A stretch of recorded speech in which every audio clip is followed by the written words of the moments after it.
میں پہلا سوال آپ کی خدمت میں رکھ دیتا ہوں۔ ہم لوگ بچپن سے سنتے ہیں سیدنا آدم علیہ السلام کے بارے میں کہ آدم علیہ السلام پہلے انسان تھے، اللہ تعالیٰ نے ان کو تخلیق کیا، پھر ان میں روح پھونکی۔ ایک مکالمہ بھی ہمیں سنایا جاتا ہے فرشتوں اور شیطان اور سیدنا آدم کا۔ پھر قرآن مجید کو پڑھتے ہیں، لوگوں سے سنتے ہیں تو مختلف باتیں سامنے آتی ہیں کہ زمین کے پیٹ سے ان کو پیدا کیا گیا۔ یہ آدم علیہ السلام کون ہیں؟ ان سے پہلے دنیا میں کیا ہو رہا تھا؟ ان کی تخلیق کیسے ہوئی؟ اور پھر اس کے بعد ان کو دنیا میں جو بھیجا تو اس بھیجنے کا کیا مقصد تھا؟ اور یہ جو پوری کی پوری داستان سیدنا آدم کو ہمیں سنائی جاتی ہے مختلف مذہبی روایات میں، اس میں کیا چیز پیش نظر ہے اللہ تعالیٰ کی جو اس داستان سے ہم سیکھیں، سمجھیں، بطور مسلمان اس سے اخذ کریں؟ اللہ تعالیٰ نے قرآن مجید میں یہ بتایا ہے کہ انسان دو چیزوں کا مجموعہ ہے۔ ایک اس کا حیوانی وجود ہے، یہ بالکل اسی طرح ہے جس طرح دوسرے حیوانات کا وجود ہے۔ یہ حیوانی وجود ایک قالب ہے، اس کو آپ سادہ لفظوں میں جسم کہہ سکتے ہیں، لیکن یہ زندہ ہستی اسی زمین سے پیدا کی گئی۔ اور قرآن نے یہ بات بھی واضح کر دی ہے کہ سمندروں کے کنارے جو دلدل سی بن جاتی ہے وہاں سے ابتدا ہوئی، اور پھر کئی صدیوں کے مراحل سے گزرنے کے بعد وہ حیوانی وجود پایہ تکمیل کو پہنچا۔ قرآن نے ایک لفظ استعمال کیا ہے کہ کئی مرحلوں میں ہم نے اس کا تسویہ کیا۔ جیسے آپ ایک چیز بناتے ہیں تو پہلے اس کو آپ ایک صورت دے دیتے ہیں اور پھر آہستہ آہستہ اس کی تزئین کرتے ہیں۔ جیسے گھر بناتے ہیں تو ایک گرے اسٹرکچر کھڑا ہو جاتا ہے، اس کے بعد آپ اس میں کہیں پتھر لگا رہے ہیں اور کہیں قالین بچھا رہے ہیں۔ تو اللہ تعالیٰ نے یہ بتایا ہے کہ میں نے انسان کے حیوانی وجود کو بھی اسی طرح بنایا اور پھر اس کا تسویہ کیا، یعنی اسے ہر لحاظ سے بالکل درست کر دیا۔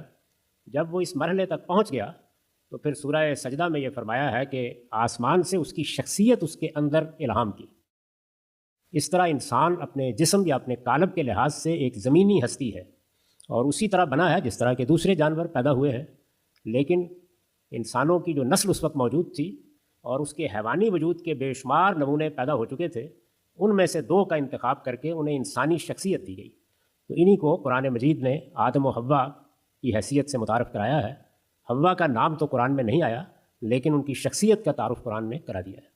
تو یہ آدم و حوا ہیں جن کو پہلی مرتبہ انسانی شخصیت دی گئی، اور اللہ تعالیٰ نے ان کو پیغمبری کے منصب پر فائز کیا۔ آدم علیہ السلام کو نہ صرف یہ کہ انسانی شرف حاصل ہوا، بلکہ اللہ تعالیٰ نے اپنی وحی ان پر نازل کی اور انہیں پیغمبر بنایا۔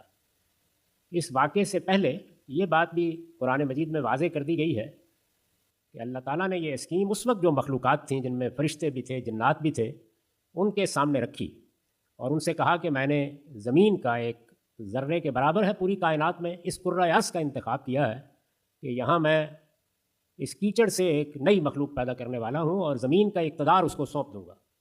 اس پر فرشتوں نے سوال کیا کہ جب آپ اختیار بھی دیں گے، اقتدار بھی دے دیں گے، زمین کی بادشاہی بھی اس کے سپرد کر دیں گے تو وہ بڑا فساد برپا کرے گا۔ تو اس کے جواب میں اللہ تعالیٰ نے یہ بات واضح کی کہ میری اسکیم یہ ہے کہ میں ایک اٹرنل دنیا بنانا چاہتا ہوں، ابدی دنیا۔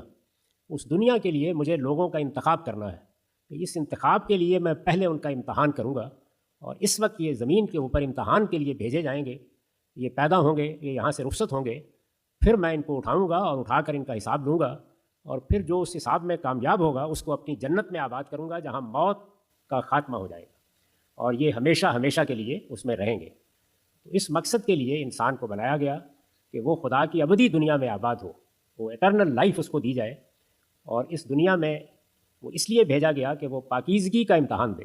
یہ سارا امتحان کیا ہے؟ پیوریفیکیشن کا۔ انسان کے اندر خیر بھی ہے، شر بھی ہے، اس کے اندر نیکی اور بدی کا شعور ہے، اس میں اس کو زیادہ سے زیادہ پاکیزہ ہو کر دنیا سے رخصت ہونا ہے۔ تو جو اس پاکیزگی میں جتنا بڑا مقام پائے گا، جتنی زیادہ ترقی کرے گا، اس کے لحاظ سے جنت میں اس کے لیے مراتب ہیں۔